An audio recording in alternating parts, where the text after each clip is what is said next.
오늘은 고우스님 수행 이야기인 부처님 가르침대로 살자라는 책을 낸 박이승 교수님을 뵈러 왔습니다. 교수님 안녕하세요. 안녕하세요. 네, 교수님.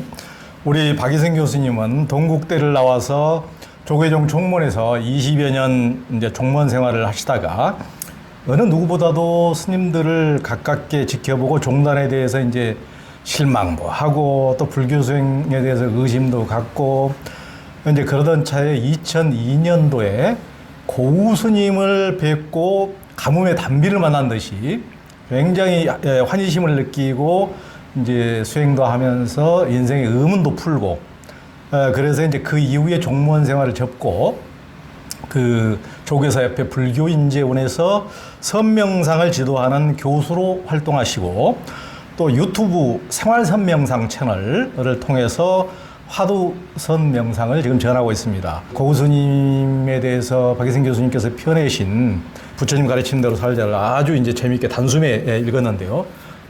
고우스님을 다시 뵌 것 같아서 너무 반가웠습니다. 저도 우리 고우스님과는 굉장히 인연이 깊은데요. 우리 시대에 참 드문 선지식으로 평소에 이제 존경을 했고, 고우스님에게 저도 중봉이란 이제 법명을 받은 인연이 있습니다. 우리 박이승 교수님이랑 같이 고우스님께서 예전에 태백산 서암에 계실 때 박이승 교수님께서 굉장히 초기에 2002년도에 고우스님을 보고 막 이제 그때 그 제가 뵌 도인 중에서 하여튼 최고의 하여튼 도인이 있다고 막 또 우리들 만날 때마다 막 얘기를 하고 그래서 기자들 이제 데리고 가고 저도 초창기에 그때부터 이제 그 태백산 서암에 가서 같이 뵙고 말씀도 많이 듣고 서암에서 자기도 하고 그 이제 각화사하고 같이 그 이제 수행하는 그런 열기도 지켜보고 그 이후에도 스님하고 자주 뵙고 또 우리 박희승 교수님이랑 같이 우리 고스님 모시고 중국에 이 선순례 예전에 대단한 선사들이 계셨던 그런 선지식들의 순례지를 돌아본 적도 있습니다. 그래서 참 고우스님을 생생하게 조명한 책이 나와서 너무 이제 반가웠습니다. 고우스님과는 어떻게 인연이 되셨습니까? 중학교 2학년 때 사실은 저는 불교를 처음 만났는데요. 고향에 어떤 절에 갔었는데 장육사라고 고향이 어디죠? 경북 영덕인데요. 창수라는 곳인데 이제 나홍 스님이 태어난 마을에 제가 태어났어요. 오, 그래요? 고려 말 공민왕의 왕사 나홍 스님 그럼요. 태어난 마을. 그게 이제 영덕군 창수면 가산리라고 하는 곳인데 대단한 곳인데 나홍 스님은 원래 부처님 후신이라는 얘기가 있을 정도로 대단하신 선지식이죠. 아주 대단하시고 훌륭하신 분이시는데 근데 저희 집안은 그냥 뭐 보통 시골의 유가 집안에서 지내다가 중학 2학년 때 제가 이제 절에 가서 책 좀 보자고 부모님께 이 말씀을 드렸더니 선뜻 그 절에 가서 하숙비를 주시더라고요. 그래서 중학 2학년 때 갔더니 그 대학생 1학년 형님이 계신 거예요. 그래서 방을 같이 쓰다가 이제 불교가 뭡니까? 그때는 저는 불교를 전혀 몰랐어요. 뭡니까? 부처님 가르침이라 그러고 부처는 누구냐고 그랬더니 깨달은 분이라 그러면서 그래서 이제 저보고도 중학 2학년인데 너도 깨달으면 부처가 될 수 있다고. 너도 깨달으면 부처가 될 수 있고 법을 설할 수 있고 절도 받을 수 있다고 말씀을 하시더라고요. 중학 2학년 때 그 마음이 칵 과해가지고. 야, 그 말을 한 대학생도 대학생이 젊은 애인데. 근데 그 대학생이 나중에 알고 보니까 요즘 그 내과학으로 유튜브에서 활발하게 활동하는 박문호 박사라고 아시죠? 그래요? 박문호 박사가 그분. 대학 1학년이었어요. 그분을 만나가지고 제가 이제 장육사에서 그분을 만나서 이제 불교를 정확히 이해를 일단 했어요. 너도 깨달으면 부처가 될 수 있다. 그 저는 중학 2학년 때 그 말을 듣고 그때 이제 제 마음속에 나침반이 하나 생겼어요. 이왕이면 나도 사람으로 태어나가지고 부처 되는 공부를 해야겠다. 그래서 이제 그때 이제 나도 저 형처럼 대학 들어가면 불교 공부를 하겠다는 마음을 그때 발심을 했어요. 그러다가 뭐 잊고 지나다가 어떻게 고3 때 운이 좋게도 서울에 있는 동국대학교를 제가 오게 됐어요. 그래서 이제 그때 대학 들어올 때 처음 서울 땅을 밟았는데 서울 와서 이제 동국대학교를 운이 좋게도 다니게 됐고 그래서 뭐 스님들, 유명한 교수님들 강의를 다 듣고 이렇게 해서 제가 불교가 진리라는 확신도 들고 믿음도 생겼고 그래서 뭐 참선도 하고 이렇게 했는데 참선은 잘 안 됐어요, 저는. 참선은 이게 너무 생각이 많고 그러는데 근데 책 보는 건 좋아가지고 그래서 내가 불교를 위해서 내가 살자 이런 마음을 그때 이제 결심을 하고 잠깐 동국대학교에서도 불교 학생회나 이런 것은 활동 안 불교 하셨나요? 학생 활동을 제가 이제 아주 뭐 핵심 멤버였죠. 불교 학생회. 불교 학과는 아니지만 어. 제가 이제 사회개발학과라는 가서 지금은 이제 사회학과라는데 이제 사회학을 공부를 했는데 이제 불교 학생 활동을 뭐 열심히 했어요. 1학년 때부터. 네, 1학년 때부터 뭐 거의 뭐 그래서 그러면은 하다가 그 동국대학교 불교 학생회는 나중에 출가하신 분들도 굉장히 많이 나오잖아요. 많죠. 지금 우리 조계종의 종회 의장하는 주경 스님이 제 친구예요. 그분은 지금 조계종의 2인자가 되어 계신데 주경 스님 뭐 출가한 그 분들이 많고 또 동국대학에서 많은 인재들이 나왔죠. 그렇죠. 그래서 뭐 미산 스님, 종호 스님 이런 분들 다 이제 그때 인연이 됐고 그러는데 어쨌든 그때 이제 그렇게 공부를 하고 했는데 그래서 불교를 위해서 몸 바치자 이렇게 결심을 하고 이제 어떻게 인연이 돼서 94년도에 이제 조계종 개혁불사가 일나면서 조계종에 와서 일을 하게 됐죠. 그래서 이제 그때는 이제 뭐 호랑이를 잡으려면 호랑이 우리에 들어가야 한다는 말이 있듯이 조계종이 뭔가 변화하고 한국 불교가 변화하는 그때는 이제 젊은 시절이니까 개혁을 생각하고 그러니까 이제 조계종에 와서 이제 일을 하고 열심히 일했어요. 그래서 지금 우리 조계사에 있는 그 기념관도 제가 정대 스님 총무원장일 때 도와가지고 저 불사도 이제 하게 됐고 또 파라미타라는 그 청소년 단체도 조직하고 중앙신도회도 제가 이제 기획을 해서 이제 발족시키고 그렇게 했죠. 그런데 이 조계종이 이 좀 편안할만 하면은 싸움이 일어나가지고 내분과 갈등으로 뭐 해외 토픽이 나올 정도로 그렇게 아주 갈등이 심했잖아요. 그래서 제가 94년에 조계종에 들어왔는데 98년, 99년에 큰 내분이 한번 일어났어요. 그때 아마 아실 거예요. 그래서 그때 제가 그 내분을 보면서 좀 회의를 하게 됐습니다. 부처님 가르침은 지혜와 자비의 가르침인데 왜 우리 조계종은 왜 이렇게 맨날 시도 때도 없이 싸우고 이러냐. 그래서 제가 좀 회의를 하게 되고 또 IMF를 거치면서 저도 개인적으로 좀 우리 그 가까운 사람의 보증을 섰다가 뭐 그 신혼 살림에 이제 집도 장만하고 분당에 집도 장만하고 그랬는데 다 날렸어요. 월급이 차업 정도로 차업 들을 정도로 개인적으로도 어려움이 있었고 또 종단적으로도 조금 제가 회의가 일어났어요. 그래서 제가 2002년에 그때 이제 믿고 의지하던 분이 이제 도법 스님이라고 실상사 계시는 그분께 이제 제가 스님 혹시 산중에 눈 밝은 선지시 있으면 좀 소개해 주십시오. 내가 이래 여차여차해서 마지막으로 산중에 눈 밝은 분이 계시다면은 찾아보고 없으면 내가 조계종을 정리하고 다른 일을 하리라. 진로를 이제 다른 방향으로 가리라 결심을 하고 도부스님께 말씀드릴 때 도부스님이 첫 번째 순위로 저 태백산에 가면 각화사에 선언장하는 고우스님이 있다는 거예요. 그때 저는 그때 처음 들었어요. 두 번째는 이제 정명스님, 동암사 조실했던 정명스님을 추천을 두 번. 고우스님, 정명스님, 뭐 무비스님, 무여, 해국, 종님 이렇게 해서 한 10분을 추천했는데 1순위가 고우스님이었어요. 다른 분들은 제가 다 안면도 있고 아는 분들인데 고우스님은 그때 처음 들어가지고 그래서 태백산으로 전화를 드려서 이제 찾아뵙게 됐죠. 그게 이제 2002년 이맘때쯤입니다. 초여름, 늦여름, 초가을에 뵀는데 처음 만나자마자 저는 이분이구나 하는 그런 믿음이 자연스럽게 생겨났어요. 그게 이제 고우스님하고 첫 인연이 됐죠. 종로의 열린선언이라는 곳을 빌려가지고 우리가 지금 이 촬영을 하고 있는데 앞에 우리 박기승 교수님 사모님하고 우리 또 멋진 보사님하고가 지금 천군만마처럼 앞에 지금 응원하고 지금 청중으로 지금 참여하고 있는데 네, 젊은 날 집까지 날려먹었는데 어떻게 그 고약한 할머니 얼굴이 안 되고 저렇게 멋있는 보살 얼굴을 아직도 가져가고 있는지 참, 불가사의야.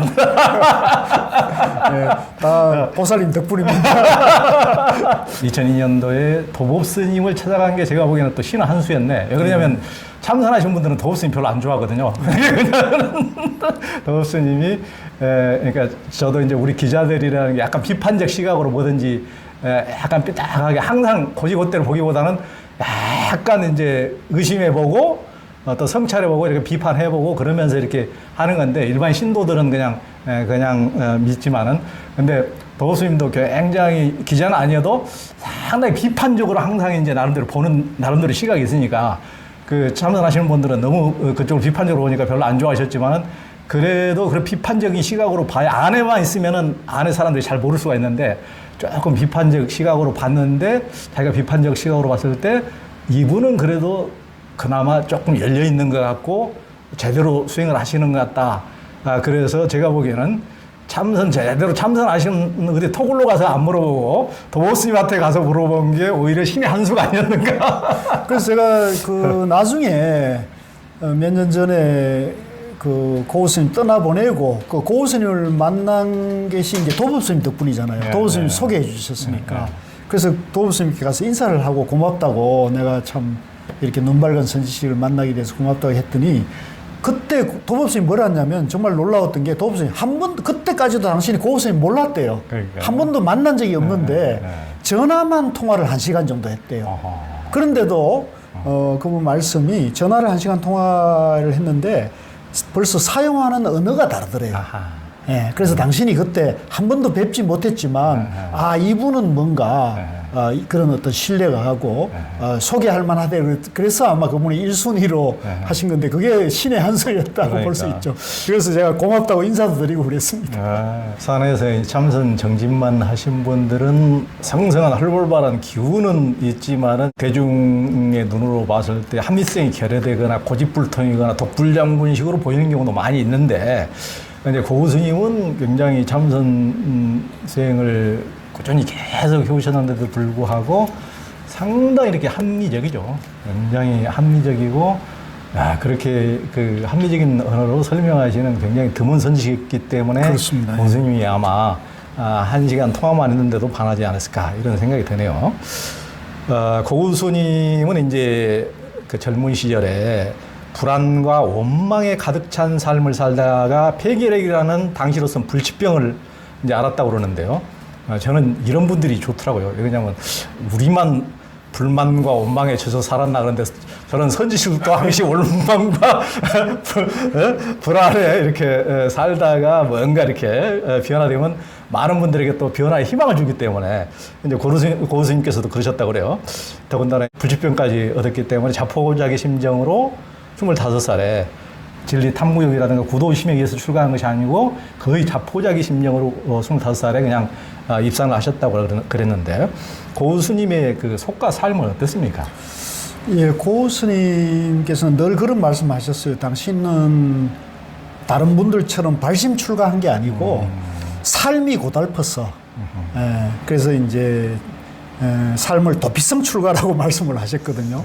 그래서 이제 자세한 거는 이제 당신이 경상북도 고령과 성주 경계쯤에 마을에서 태어났대요. 그러니까 시골이죠. 태어났는데 3남 1녀 중에 막내로 태어나셨답니다. 그게 이제 양가 부모님은 그 동네에 이제 면장을 지낼 정도로 뭐 가정적으로는 경제적으로는 그런 좀 유복하셨던 것 같아요. 그런 인연으로 일제시대에 태어났죠. 1937년이니까. 그래서 이제 크면서 이제 양가 부모님 면장도 하니까 친일파 소리도 듣고 그랬는데 이제 일본으로 이제 자식들을 교육을 시킨다고 일본으로 이제 가서 공부를 초등학교를 다니다가 4학년인가에 이제 당신이 광복을 맞아가지고 이제 귀국을 하게 됐다 그래요. 그래 돌아왔는데 이제 뭐 그 당시 경상도 아버지들이 대부분 그렇듯이 친구 좋아하고 아버지면 친구 좋아하고 어울리기 좋아하고 놀러 다니고 그래서 살림 등한시하고 그래서 살림은 순전히 어머님 혼자서 돌보셨다 그러더라고요.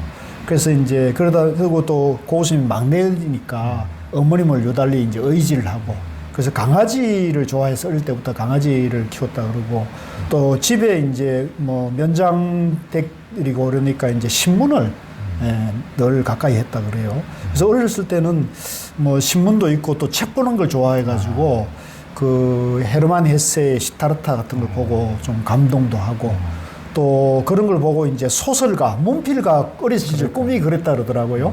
그래서 이제 이태준의 그 문장광화라고 유명한 책이 있지 않습니까? 네, 그렇죠. 그걸 가져다가 애독도 하고 글쓰기도 하고 그러면서 그 문학도의 꿈을 좀 키우다가 이제 고등학교 마치고 군대를 가야 돼가지고 군대는 이제 공군이 좀 편하다 그래가지고 복무 기간은 36개월로 길었는데 편하다 해가지고 군대를 갔는데 거기서 결핵성 늑막염이라는 그 당시로서는 이제 폐결핵이라고 해가지고 불치병으로 당신이 그랬잖아요. 그걸 얻어가지고 굉장히 군에서 고생을 많이 했답니다. 그래서 이제 병을 얻고 이제 만기 제대를 했는데 집에 돌아오는데 어머님이 갑자기 돌아가셨다는 거예요. 그래서 당신이 불치병을 얻어서 이제 약도 드시면서 삶에 이제 회의를 하고 절망감을 느끼는 데다가 유일하게 의지하던 어머님이 갑자기 떠나버리시니까 의지할 데도 없고 뭔가 너무나 힘들었던 거죠. 그래서 이제 당신 말씀으로는 삶을 포기하는 심정으로 깊고 깊은 산 속에 들어가서 죽겠다는 마음으로 찾아간 곳이 김천 수도암이라는 거예요. 수도산 수도암이라 아주 이제 우리나라 선방 중에서도 가장 높은 데 있다 그러지 않습니까? 거기 갔는데 그때는 뭐 길도 없고 걸어서 오솔길을 올라갔다가 거기서 이제 불교를 만나가지고 불교 공부를 해보니까 너무나 재미가 있고 삶의 가치도 이해하게 되면서 당신이 먹던 약도 집어 던졌는데 뭐 병은 나중에 뭐 오간데 없이 저절로 나아버렸다고 이렇게 말씀하시면서 이제 불교를 만나게 됐고 삶의 가치를 이제 다시 깨닫게 되면서 불교 공부를 아주 열심히 하게 되는 그런 인연이 됐다 그렇습니다. 그러니까 이렇게 발심 출가를 하지 않으시고 예전에는 꼭 발심 출가가 아니고 뭐 이렇게 고스님 병 걸린 것처럼 예전 선지식들 일대기를 보면은 어렸을 때 부모를 잃거나 충격 굉장히 그렇죠. 그래가지고 출가하신 분들이 굉장히 많거든요. 맞습니다. 예. 그러니까 인생에 너무나 감당할 수 없는 뭔가가 이제 충격이 왔을 때 이거 뭔가 해가지고 이제 길을 떠나서 참선하신 분들이 또 많죠. 출가하신 분들이. 고구스님은 이제 그 이후 수행을 하면서 이제 그 불치병까지 다 나으셔버렸는데 어떻게 해서 병을 낫게 됐을까요?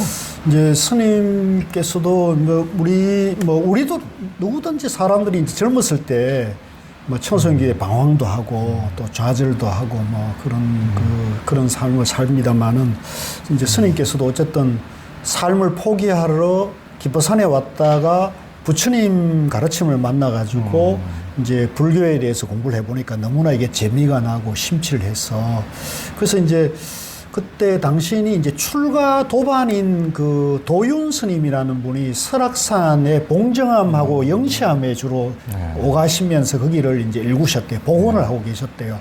그래서 봉정암이라는 곳에서 이제 그 겨울 동안거 직전에 거기 가서 이제 도윤 스님과 같이 봉정암에서 그때는 뭐 전쟁 이후니까 그 길도 제대로 안 나고 또 봉정암이 그렇게 유명하지 않은 때니까 이제 깊은 산에 가서 이제 공부한다고 가 계시다가 어떤 인연으로 도윤 스님이 이제 겨울 난다고 이제 내려와가지고 양식 구하러 가시고 당신 보고는 이제 동안거 직전에 내가 들어올 테니까 스님 동안거 되면은 내가 혹시 오면은 보고 가고 오지 않으면 스님 그냥 결제 들어가시라고 그러더래요. 그래서 당신이 혼자서 한 일주일 정도 기도를 하게 됐답니다. 혼자서 아무도 없는 봉정하면서 홀로 이제 기도를 하다가 그 기도 가운데서 저절로 어떤 공이나 무아에 대한 그런 체험을 하시고는 당신의 삶을 돌아보면서 그동안 그 세상을 원망하고 어머님에 대해서 좀 이렇게 세상의 원망을 어머님이 이제 화풀이 하듯이 그렇게 어머님을 많이 힘들게 했다고 하시는 것을 스스로 돌아보게 됐대요. 그래서 거기에 대한 회한의 눈물을 일주일 내내 기도하면서 눈물을 흘렸었다는 말씀을 하셔요.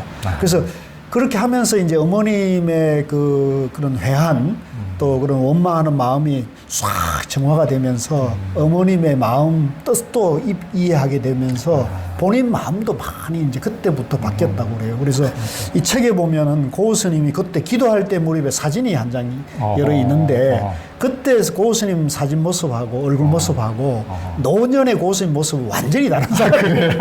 네. 한번 비교해보면 재밌습니다. 그때는 완전히 저도 상호가 조금 아주 그냥 그때 당신 표현으로는 당신 별명이 땡삐였대요. 땡삐. 누가 뭐라 그러면 아주 부정적이고 뭐 이렇게 톡톡 쏘고 날카롭고 이래가지고 당신 별명이 땡삐.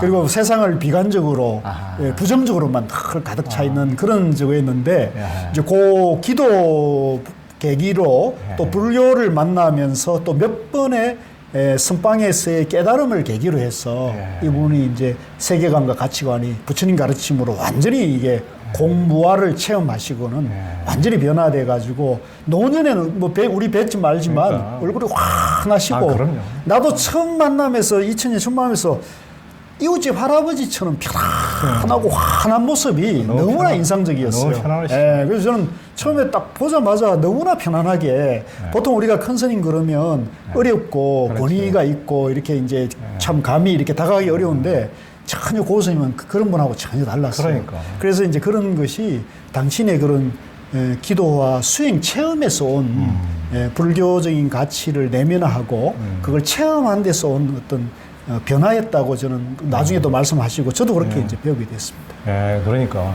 나는 고스님 우리가 자주 뵀지만은 정말 그때는 그 뭐 젊었을 때 별명이 땡땡 땡삐. 그러니까 날카롭다는 얘기, 날카롭다. 그러니까 그런 날카로운 것은 털 것만큼도 없으시고 굉장히 부드러우시고 이렇게 그런 모습이 상상이 잘 안 가네요. 하여튼 일주일 내내 그 봉정암, 영시암 그 절들이 백단산 뒤쪽에 얼마나 험한 산 깊은 그 가기 어렵거든요. 정말 거기 한번 가려면 제가 죽어납니다. 그 깊은 높은 산 위에서 또 일주일 내내 눈물을 흘리면서 정진했을 때 아마 속에 있는 그 쌓여있던 암덩어리가 다 녹지 않았을까. 그러니까 그렇죠. 폐결핵도 네. 났고 네. 그랬을 것 같습니다.